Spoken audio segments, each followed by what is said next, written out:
Welcome to another exciting episode of Bhagavatam Bites.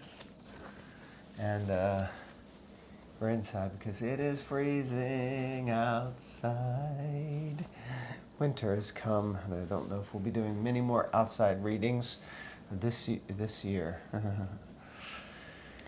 Okay. Text, Canto 4, Chapter 7, Text 20. Om Namo Bhagavate Vasudevaya. Om Namo Bhagavate Vasudevaya. Om Namo Bhagavate Vasudevaya. Text 20. The daughter of time, Jara, was very unfortunate. Consequently, she was known as Durbhaga, ill-fated. However, she was once pleased with a great king, and because the king accepted her, she granted him a great benediction. Purport. As Bhaktivinoda Thakur sings, Sabha Sukha Bhagala, all kinds of happiness disappear in old age. Consequently, no one likes old age or Jara. Thus, Jara, as the daughter of time, is known as a most unfortunate daughter. She was, however, at one time accepted by a great king, Yayati. Yayati was cursed by his father-in-law, Shukracharya, to accept her. When Shukracharya's daughter was married to King Yayati, one of her friends named Shamishta went with her. Later, King Yayati became very much attached to Shamishta, and Shukracharya's daughter complained to her father. Consequently, Shukracharya cursed King Yayati to become prematurely old. King Yayati had 5 youthful sons, and he begged all his sons to exchange their youth for his old age. No one agreed except the youngest son, whose name was Puru. Upon accepting Yayati's old age, Puru was given the kingdom. It is said that 2 of Yayati's other sons, being disobedient to their father, were given kingdoms outside of India, most probably Turkey and Greece. The purport is that one can accumulate wealth and all kinds of material opulences, but during old age one cannot enjoy them. Although Puru attained his father's kingdom, he could not enjoy all the opulence, for he had sacrificed his youth. One should not wait for old age in order to become Krishna conscious.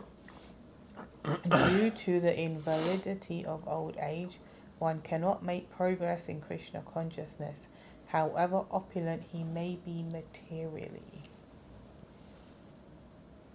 It's a classic when you take some form of religious path.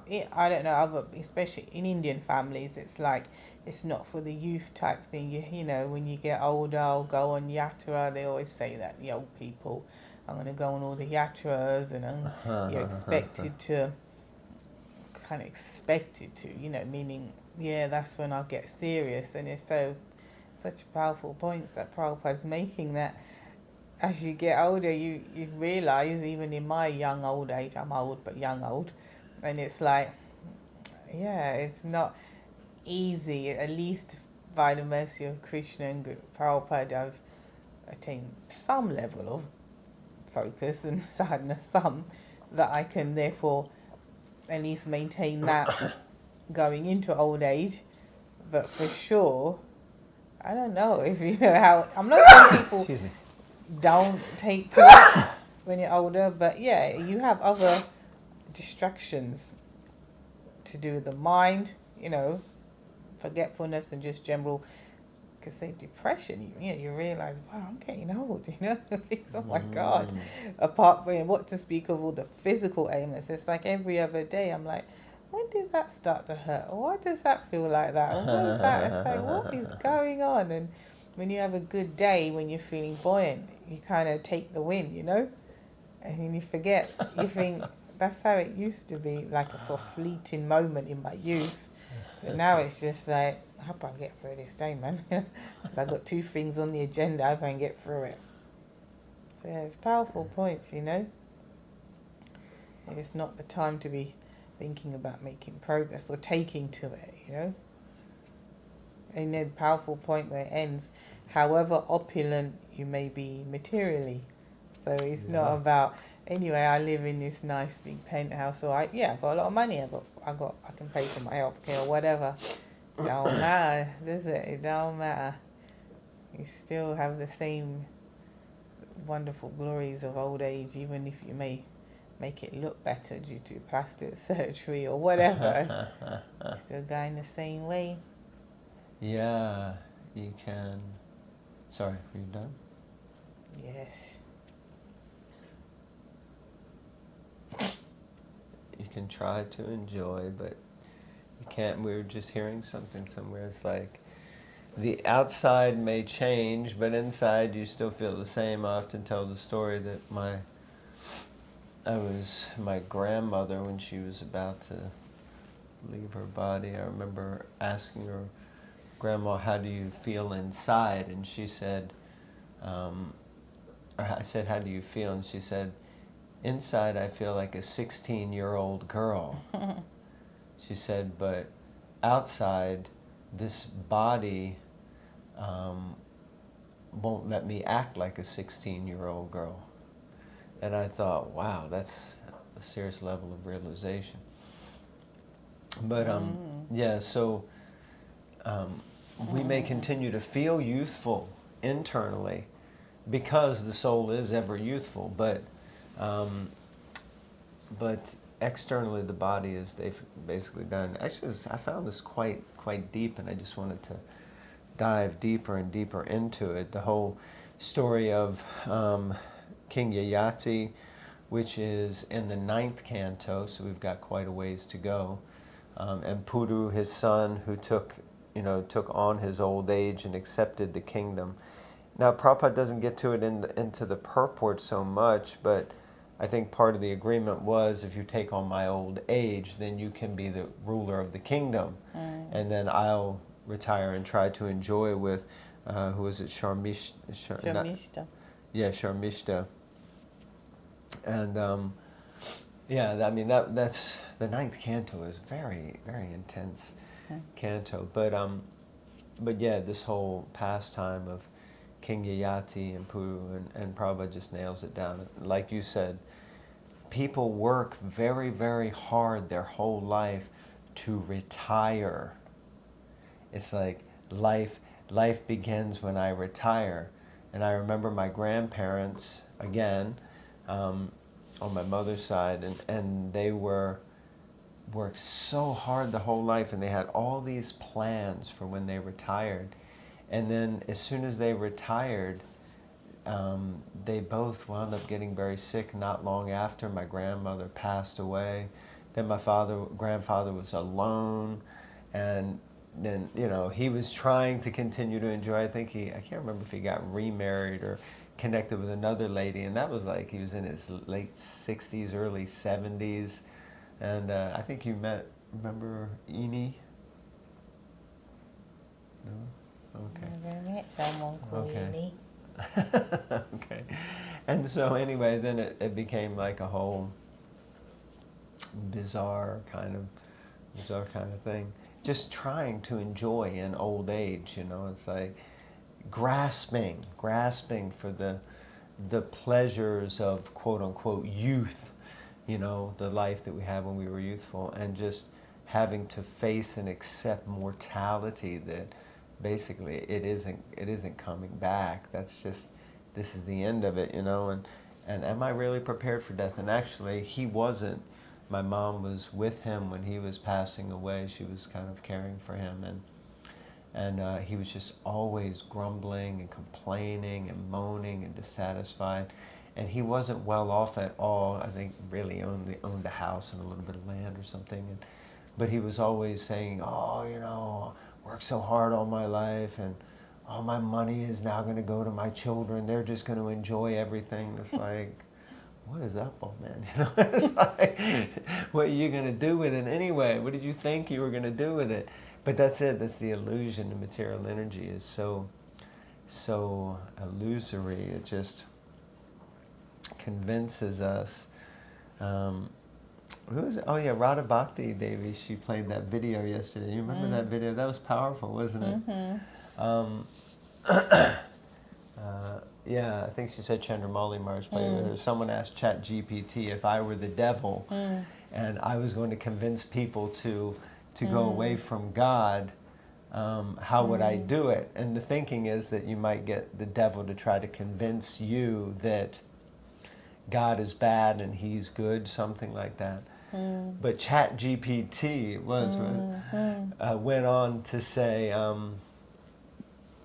basically what I would do is not try to convince them that I'm better and God's bad.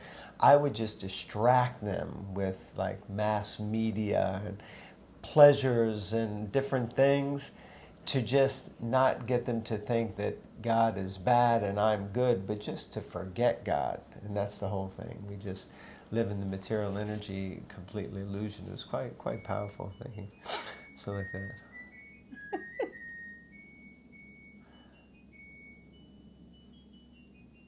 Not sure if you just heard that, but it's all happening now. The phone was ringing, and in the background is the washing machine that's just finished washing. So, That was the washing machine. yeah, that was it.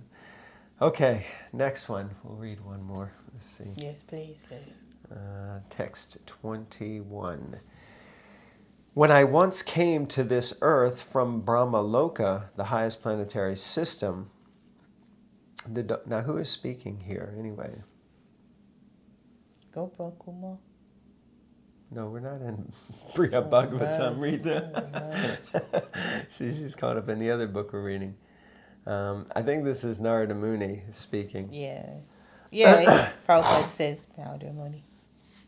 Yeah, when he's speaking to King Prachini Barhishat, Yeah. but sometimes it's a conversation inside of a conversation. You lose it. Yeah, I know. When I once came to this earth from Brahma Loka, the highest planetary system, the daughter of time, wandering over the universe, met me. Knowing me to be an avowed brahmachari, she became lusty and proposed that I accept her. Purport. The great sage Narada Muni was a Naishtika brahmachari. I presume that means he still is a Naishtika brahmachari. That is, he never had sex life. He was consequently an evergreen youth. Old age, Jara, could not attack him. The invalidity of old age can overcome an ordinary man, but Narada Muni was different. Taking Narada Muni to be an ordinary man, the daughter of time confronted him with her lusty desire.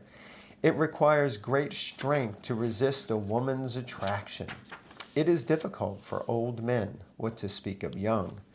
Those who live as brahmacharis must follow in the footsteps of the great sage Narada Muni, who never accepted the proposals of Jara.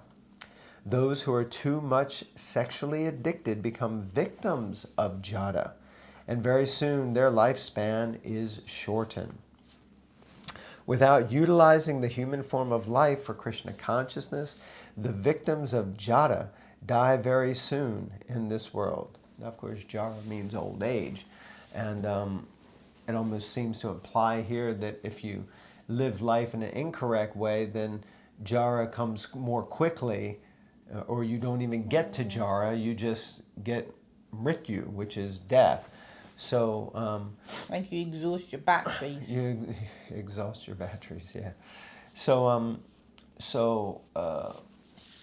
lots of points in here.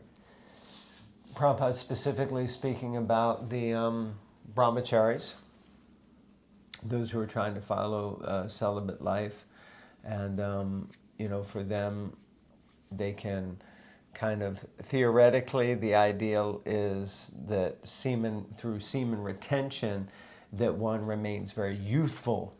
So that doesn't just necessarily apply to brahmacharis. It can also apply to, as Prabhupada termed them, grihasta brahmacharis, or those who are practiced in whatever abstinence even in married life. But generally, the idea of engaging lustily means that you just keep perpetually giving up your life force, and that means you just get older quicker, or as Bhava Bhakti put it very simply a few seconds ago, You exhaust your batteries. you exhaust your batteries. So like that. Yeah. Guess that's it. Yeah, it's interesting about the old man and youth and lust, because Oh yeah. just, I'll put that out there, it's interesting. Well, I was just talking about this the other day, actually, because we had one, let's say, elderly gentleman, easily in his late 60s, who kind of was coming around for a program, and we were doing some service, and he was like, couldn't move, couldn't do this, couldn't do so many things. Then someone came into the room. Let's say some young ladies came into the room, and it was as if that man had taken some intoxication. And all of a sudden, he was like, bing, bouncing around like a bubbly, jovial person, and just like, right attracted into it. And I was sharing with someone then this story of, and if you know, because I keep forgetting, I need to look it up, Akbar and Bilbo Baggins. It's not Bilbo Baggins. Akbar, and Prabhupada quotes him all the time, and it's like the king and his minister. And the king is saying, oh, in old age, I will give up, lusty desires and things like that. And his minister says, you come with me.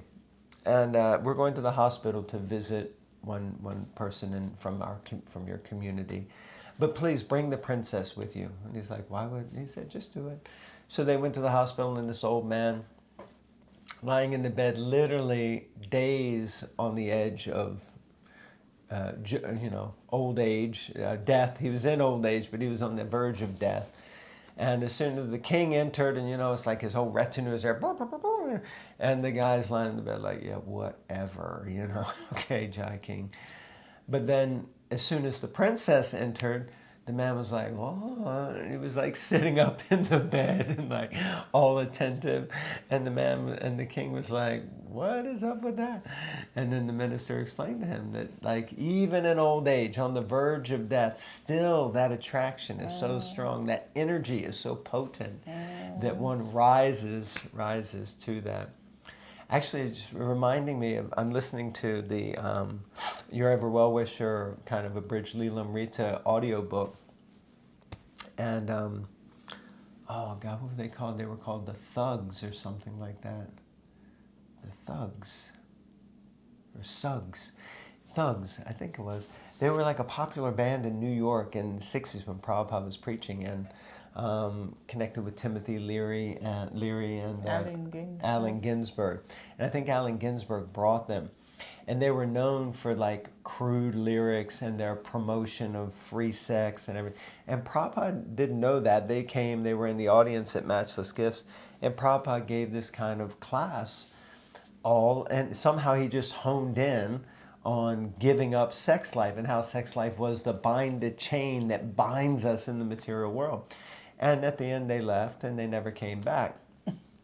And so the devotees said to Prabhupada, oh, Prabhupada, there were these really famous people there from this band, and they really promote that. And he said they left, and we heard they weren't so happy, and they're not going to come back.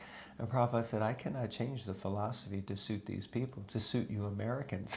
He's like, I can't change the truth. I can't deliver something false to you just to make you feel good, to make you feel happy, or to attract you. And I thought, wow, isn't that powerful? That Prabhupada did so much because he really spoke the God's honest truth. And those who could accept it, and that's why at the beginning of the Bhagavatam, it says the Bhagavatam is meant for those who are honest at heart. For those who are honest at heart, they can accept the Bhagavatam because it delivers the truth. It gives you the absolute truth. And if you're honest, you'll be like, I don't like it, but it's true. I get it. Doesn't mean I want to follow or I can follow, but I accept that it's true. And then at least that's the beginning. And then, of course, there were so many that just, and once, another one was, someone said they were challenging, they were real promoters of taking LSD. And they were, again, I think they were with Allen Ginsberg, and they were really promoting, and then they said, but Swami, have you ever taken LSD? And he said, no, I've never touched any of these things, not even tea or coffee, but to speak of cigarettes and all this other drugs. And then the guy said, yeah, so if you haven't taken it, how do you know? Because he was declaring you cannot make spiritual advancement by trying to take some intoxication. And then the guy started laughing. He said, yeah, but you haven't taken it, so how can you make this declaration?